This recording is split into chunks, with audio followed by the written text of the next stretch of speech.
ఆంధ్రప్రదేశ్ బహుజన సమాజానికి జైభీములు. ఇది మీ వారసుడైన బహుజన యువకుడి విన్నపం. సమాజంలో ఎన్నో అవమానాలు ఎదుర్కొని తిని తినకుండా వారికన్నా మెరుగైన జీవితాన్ని మాకిచ్చిన మా ముందు తరాల వారికి మా కృతజ్ఞతలు. మా తరం మీకెప్పుడూ రుణపడి ఉంటుంది. మీరు కోరుకుంటున్నట్లు మా జీవితాలను మెరుగ్గా దిద్దుకుంటూనే భవిష్యత్తు తరాల మేలు కోసమై పాటుపడాలని భావిస్తున్నాం. అందుకు మీరందరూ మమ్మల్ని దీవించాలి. ఈ దేశ చరిత్ర మొత్తం మనల్ని అణిచివేతకు గురిచేసిన చరిత్రనే. మనిషిగానైనా బహుజనుల్ని గుర్తించని రోజులున్నాయి. ఆంగ్లేయులు పరిపాలిస్తున్న కాలంలో జ్యోతిబా పూలే, సాహు మహారాజ్, నారాయణ గురు, పెరియార్ రామస్వామి నాయకర్ వంటి మహనీయుల వలన విద్య, ఉద్యోగ అవకాశాలు మనకు దక్కాయి. డాక్టర్ బిఆర్ అంబేద్కర్ గారి వల్ల ఈ దేశ రాజకీయాల్లో పాల్గొనేందుకు మనకు ఓటు హక్కు కల్పించబడింది. కానీ స్వాతంత్రం తర్వాత మళ్ళీ ఈ దేశం కులతత్వ రాజకీయాలు నడిపే వర్గాల, పార్టీల చేతుల్లోకి వెళ్ళిపోయి మన ఎదుగుదల ఆగిపోయింది. మన హక్కులు ఒకదానికొకటిగా నిర్వీర్యం అవుతూ వస్తున్నాయి. ఈ దేశ స్వాతంత్రం ఏమాత్రం బహుజనులది కాదు అన్నట్టుగా నేటి పరిస్థితులున్నాయి. అగ్రకులాలు అధికారంలో ఉండడం వల్లనే ఇలాంటి పరిస్థితులు ఏర్పడ్డాయి. బహుజనులమైన మనం అధికారంలోకి వస్తే తప్ప మన బతుకులు బాగుపడవు. ఈ దేశం బహుజన రాజ్యం కావాలి. అందులో భాగంగా మన రాష్ట్రంలో కూడా ఎస్సీ, ఎస్టీ, బీసీ మైనారిటీలైన బహుజనులు అధికారంలోకి రావాల్సిన అవసరం ఉంది. మీకు తెలుసు, ఈ దేశం స్వతంత్రమైన కొన్ని సంవత్సరాల్లోనే మొదటి భాషా ప్రయుక్త రాష్ట్రంగా ఆంధ్ర రాష్ట్రం ఏర్పడింది. భాష ప్రాతిపదికన ఈ రాష్ట్రం ఏర్పడినట్లు చెప్పుకుంటున్నా అగ్రకులాల అసలు ఉద్దేశం వారి అధికారాన్ని పదిలం చేసుకోవడమే అని బహుజన మేధావులు చెబుతున్నారు. ఆ ఉద్దేశాలను నెరవేర్చుకుంటూనే 70 ఏళ్ళు ఈ రాష్ట్రాన్ని వారు పరిపాలించారు. 70 ఏళ్ల తర్వాత ఆంధ్ర రాష్ట్రం ఎలా ఉంది అని ప్రశ్నించుకుంటే, ఆంధ్ర రాష్ట్ర బిల్లు రాజ్యసభలో పెట్టినప్పుడు బాబాసాహెబ్ అంబేద్కర్ గారు మాట్లాడుతూ, ఈ దేశంలో భాషాపరమైన వాదం కులవాదంతో నిండి ఉంటుంది. అగ్రకులాలుగా ఉన్నవారే అన్ని రకాల అధికారాలను నియంత్రిస్తారు, అన్ని అవకాశాలను వాళ్ళే అనుభవిస్తారు అని చెప్పారు. ఆంధ్రదేశంలో అగ్రకులాలుగా మొదట రెడ్లున్నారు, ఆ తర్వాత కమ్మలున్నారు, ఆ తర్వాత కాపులున్నారు. ఎక్కడో భూమి లేని కూలి జనంగా షెడ్యూల్ కులాల ప్రజలున్నారు. ఆంధ్ర రాష్ట్రం ఏర్పడిన తర్వాత అగ్రకులాలు వీరి మీద చేయబోయే దాడులకు ఎవరు సమాధానం చెప్పాలి అని ప్రశ్నించారు. షెడ్యూల్ కులాలకు రక్షణ కల్పిస్తూ ఆంధ్ర రాష్ట్ర చట్టం చేయమన్నారు. కానీ కాంగ్రెస్ పాలకులు ఆయన చెప్పినట్టు చేయలేదు. కమ్యూనిస్టులు కూడా దీని గురించి మౌనంగా ఉండిపోయారు. అంబేద్కర్ గారు హెచ్చరించినట్లే 70 ఏళ్ల ఆంధ్ర రాష్ట్రం కులరాజ్యంగా తయారైంది. రాజకీయ, ఆర్థిక, సామాజిక రంగాలన్నీ 2 కులాల చేతుల్లోనే బందీ అయిపోయాయి.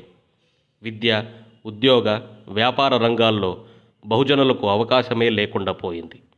కమ్మలు, రెడ్లు చెరొకటిగా చేసిన కారంచేడు, చుండూరు మారణకాండలు వారి అధికార మదానికి పరాకాష్ఠగా నిలిచాయి. బహుజన ఉద్యోగులను ఈ కుల ప్రభుత్వాలు వేధిస్తున్నాయి. తమ సమాజానికి మేలు చేయాలనుకునే వారిపై కక్ష సాధిస్తున్నాయి. వ్యవస్థీకృతంగా నడుస్తున్న అవినీతిలో అగ్రకులాల అధికారులను రక్షించుకుంటూ ప్రమోషన్లకు దగ్గరగా ఉన్న బహుజన ఉద్యోగులను బలిపశువులు చేస్తున్నారు. రెవెన్యూ, పోలీస్, రిజిస్ట్రేషన్ డిపార్ట్మెంట్లలో ఇవి తీవ్రంగా ఉన్నాయి. వైద్య వృత్తి, అధ్యాపక వృత్తి, మిగిలిన రంగాల్లో మంచి సేవలు అందించే వారిగా బహుజన డాక్టర్లు, అధ్యాపకులు, ప్రొఫెషనల్స్ పేరు తెచ్చుకున్న వారు సొంత సంస్థలను ఏర్పాటు చేసుకోలేకపోతున్నారు. ఈ 2 కులాల చేతుల్లో మెడికల్, ఎడ్యుకేషన్ మాఫియాలు ఉన్నాయి. అవి ప్రభుత్వ సంస్థలను ఉపయోగించుకునే బహుజన వైద్యశాలలు, విద్యాసంస్థల మీద దాడి చేయిస్తున్నాయి. 70 ఏళ్ల బహుజన నాయకత్వం ఏం చేసింది? నిజానికి ఆంధ్ర రాష్ట్రం ఏర్పడినప్పుడు కానీ, తెలంగాణతో కలవడంలో కానీ, తెలంగాణ ఉద్యమంలో విభజిత ఆంధ్ర రాష్ట్రం ఏర్పడంలో కానీ, రాజధానుల ఏర్పాటు, వాటి మార్పుల్లో కానీ బహుజనుల పాత్ర ఏమీ లేదు. జనాభా పరంగా అధికులైన బహుజనులు ఈ 2 కులాలు ఏ రాజకీయం చేసినా వారి వెంట గుడ్డిగా పయనించారు. ఆ 2 కులాల అధికారాన్ని కాపాడుకునేందుకు జరిగే రాయలసీమ ఉద్యమం లాంటి ప్రాంతీయ ఉద్యమాల్లోనూ, రైతు ఉద్యమాల్లోనూ, వారి అడుగులకు మడుగులొత్తారు బహుజన నాయకులు. రాష్ట్రం ఏర్పడిన మొదట్లో అంబేద్కర్ ఉద్యమం ప్రభావం వల్ల కొంత మెరుగైన బహుజన నాయకత్వం ఉండేది. కానీ ఇప్పుడున్న బహుజన నాయకత్వం ఎంతవరకు స్వతంత్రంగా ఉందో ఆలోచించాల్సిన పరిస్థితి ఏర్పడింది. కీలకమైన సందర్భాల్లో బాబాసాహెబ్ అంబేద్కర్ గారిలాగా బహుజనుల హక్కులను కాపాడే ఏ ప్రయత్నము వీరు చేయలేదు. బహుజనుల భవిష్యత్తు గురించి వీరికి ఎలాంటి చింత లేదు. సభల్లో ఉపన్యాసాలు ఇవ్వడానికి తప్ప కార్యాచరణకు పనికిరానిదిగా తయారైంది నేటి బహుజన నాయకత్వం. దేశంలోనూ ఆంధ్ర రాష్ట్రంలోనూ యువత ఎదుర్కొంటున్న సవాళ్లను ఒకసారి చూస్తే, నిరుద్యోగ సమస్యతో బాధపడుతున్న యువతలో 90% బహుజన యువతే. మనువాదం వివిధ రూపాల్లో ఉండి బహుజన యువతను ఏ రంగంలోనూ ముందుకు వెళ్ళనీయకుండా చేస్తుంది. ప్రైవేటీకరణ, అవుట్సోర్సింగ్, కాంట్రాక్టు పద్ధతులన్నీ బహుజన యువత అవకాశాలను గండికొట్టడానికే. ఇన్ఫర్మేషన్ టెక్నాలజీ, గ్లోబలైజేషన్ వల్ల బహుజనులకు ఎలాంటి మేలు జరగకపోగా బహుజనులకు, అగ్రకులాలకు మధ్య తీవ్రమైన ఆర్థిక వ్యత్యాసాలు ఏర్పడ్డాయి.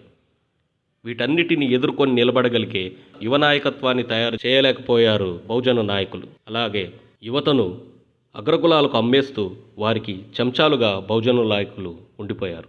అందుకే కొత్త ఆశయాలు, ఆలోచనలు కలిగిన యువకులు బహుజన ఉద్యమంలోకి రావాల్సి ఉంది. స్వాతంత్రం, తలవంచనితనం ఉన్న యువ నాయకత్వం బహుజన ఉద్యమాన్ని చేపట్టాల్సి ఉంది. అంబేద్కరిజంతో ఆంధ్ర రాష్ట్ర పునర్నిర్మాణం. రకరకాల వాదాలతో సతమతమైన ఆంధ్ర రాష్ట్రం 70 ఏళ్లలో సాధించింది శూన్యం. ప్రాంతీయవాదాల ముసుగులో కుల రాజకీయాలు నడిపిన 2 కులాలు రాష్ట్రాన్ని అన్ని రంగాల్లో సర్వనాశనం చేసి వారు మాత్రం విపరీతమైన ఆస్తులను పోగేసుకున్నారు. మద్రాసు నుంచి విడిపోయి ఈ రాష్ట్రం ఏర్పడినప్పుడు ఈ రాష్ట్రం ఏ దారిద్ర పరిస్థితుల్లో ఉండేదో అంతకంటే దారిద్ర పరిస్థితుల్లో ఇప్పుడుంది. ఈ రాష్ట్రంలో రెడ్డి, కమ్మ కులాల పరిపాలన నైతికంగా పరాజయం పాలైంది. అందుకని కొన్ని దశాబ్దాల పాటు వారిని అధికారం నుండి దూరం పెట్టినా ఈ రాష్ట్రానికి వచ్చే నష్టం ఏమీ లేదు. ఈ 70 ఏళ్లుగా అధోగతి పాలైన బహుజనులు భాష, ప్రాంతీయ, మతము, కమ్యూనిజం వంటి వాదాలన్నిటినీ పక్కన పెట్టి అంబేద్కర్ ఆలోచన విధానంతో నడవాల్సిన అవసరం ఉంది. రాజ్యాధికారమే మనకున్న అన్ని సమస్యలకు పరిష్కారం అని బాబాసాహెబ్ అంబేద్కర్ గారు చూపిన మార్గంలో బహుజనులంతా నడవాలి. యువతరం కాంచీరామ్ గారిలా ఉద్యమించి బహుజన రాజ్యం స్థాపించి ఆంధ్రప్రదేశ్ చరిత్రను తిరగరాయాలి. ఇట్లు పుసులూరి చిరంజీవి, బహుజన యువ సంకల్ప సభ నిర్వాహకులు. 9398011942.